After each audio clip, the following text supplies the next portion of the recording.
Hi guys, welcome to my YouTube channel Swathi vlogs. ఈ వీడియోలో యాక్రాలిక్ నెయిల్స్ని ఎలా యూస్ చేయాలి అనేది క్లియర్గా చెప్పాను. ఇది వచ్చేసి యాక్రాలిక్ నెయిల్స్. దీంట్లో మొత్తం 100 నెయిల్స్ ఉన్నాయి. అండ్ ఇది వచ్చేసి యాక్రాలిక్ నెయిల్ గ్లూ స్టిక్. ఫస్ట్ మనం మన నెయిల్స్ని నెయిల్ కట్టర్తో బాగా రఫ్ చేసుకోవాలి. ఇక్కడ నేను వీడియోలో చూపిస్తున్నట్టుగా మొత్తం అన్ని నెయిల్స్ని రఫ్ చేసుకోండి. అన్ని నెయిల్స్ రఫ్ చేసుకోవడం అయిపోయాక మన దగ్గర ఉన్న యాక్రాలిక్ నెయిల్స్ చాలా డిఫరెంట్ సైజెస్లో ఉంటాయి. మొత్తం వీటిలో 10 డిఫరెంట్ సైజెస్ వస్తాయి. మన ఫింగర్స్కి ఏ సైజ్ అయితే సెట్ అవుతుందో ఆ సైజ్ ఒక్కొక్క ఫింగర్కి పెట్టి చూసుకుని సైడ్కి పెట్టుకోండి. ఇక్కడ నేను అన్ని ఫింగర్స్కి పెట్టి చూస్తున్నా ఏ సైజ్ నెయిల్ ఏ ఫింగర్కి సెట్ అవుతుందా అని. ఇప్పుడు ఆ నెయిల్స్ అన్ని పక్కన పెట్టుకోండి. గ్లూ స్టిక్కర్ తీసుకోండి. ఆ గ్లూ స్టిక్కర్లో కూడా 10 డిఫరెంట్ సైజెస్ ఉంటాయి. మన నెయిల్కి ఏ స్టిక్కర్ అయితే సెట్ అవుతుందో ఆ స్టిక్కర్ని తీసుకోండి. ఇక్కడ నా థంబ్ ఫింగర్కి ఈ సైజ్ సెట్ అవుతుంది. సో నేను ఈ సైజ్ స్టిక్కర్ని తీసుకుంటున్నా. దీని మీద ఒక ప్లాస్టిక్ ర్యాప్ ఉంటుంది. ఆ ర్యాప్ని తీసేయాలి. ఇప్పుడు మనం ఆ స్టిక్కర్ని తీసి జాగ్రత్తగా మన థంబ్ ఫింగర్కి స్టిక్ చేద్దాం. ఇక్కడ నేను వీడియోలో చూపిస్తున్నట్టుగా ఫస్ట్ ప్లాస్టిక్ ర్యాప్ జాగ్రత్తగా తీసాక అక్కడ ఒక స్టిక్కర్కి ఒక ప్లాస్టిక్ది ఉంటుంది. దాన్ని పట్టుకొని మన స్టిక్కర్ని తీయడమే. ఆ తీసిన స్టిక్కర్ని జాగ్రత్తగా అంటించుకోండి. నాలా కింద పడేసుకోకండి. నేను ఇప్పుడు ఈ కింద పడిపోయిందే తీసి నా థంబ్ ఫింగర్కి అంటిస్తాను. దాని మీద ఒక ప్లాస్టిక్ షీట్ ఉంటుంది. ఆ ప్లాస్టిక్ షీట్ని మనం కొద్దిగా ప్రెస్ చేసి తీసేస్తే వచ్చేస్తుంది. స్టిక్కర్ని మన నెయిల్కి అంటించాక యాక్రాలిక్ నెయిల్ తీసుకోండి. యాక్రాలిక్ నెయిల్కి పలసగా ఉన్న సైడ్ ఫింగర్కి అంటించాలి. అంటించాక ఆ యాక్రాలిక్ నెయిల్ని లైట్గా ప్రెస్ చేయండి. అప్పుడైతే కొంచెం గట్టిగా స్టిక్ అయి ఉంటుంది. సేమ్ ఇలానే అన్ని నెయిల్స్కి ఏ స్టిక్కర్ అయితే సెట్ అవుతుందో ఆ స్టిక్కర్ తీసుకొని నెయిల్కి అంటించాక దాని మీద ఉన్న ప్లాస్టిక్ ర్యాప్ తీసేయాలి. తీసేసాక యాక్రాలిక్ నెయిల్ తీసుకొని ఆ గ్లూకి స్టిక్ చేయడమే. సేమ్ ఇలానే అన్ని నెయిల్స్కి చేయండి.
వీడియోలో చూసినట్టుగా అన్ని నెయిల్స్ని స్టిక్ చేసుకున్న తర్వాత నెయిల్స్ ఇలా ఉంటాయి.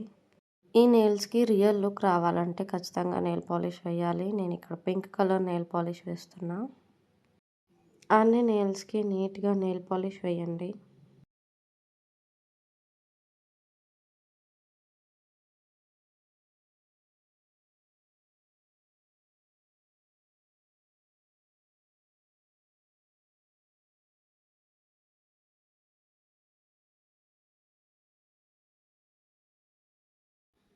చూసారా, నెయిల్ పాలిష్ వేసాక ఆ ఫింగర్ లుక్కే మారిపోయింది. సేమ్ ఇలానే అన్ని నెయిల్స్కి నీట్గా నెయిల్ పాలిష్ వేయాలి.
ఇక్కడ నేను అన్ని నెయిల్స్‌కి నెయిల్ పాలిష్ చేయడం అయిపోయింది. మీరే చూడండి, నెయిల్ పాలిష్ చేశాక మొత్తం దాని లుక్కే మారిపోయింది. అంతే గైస్, ఈ వీడియో నచ్చినట్టయితే లైక్, షేర్ అండ్ సబ్స్క్రైబ్.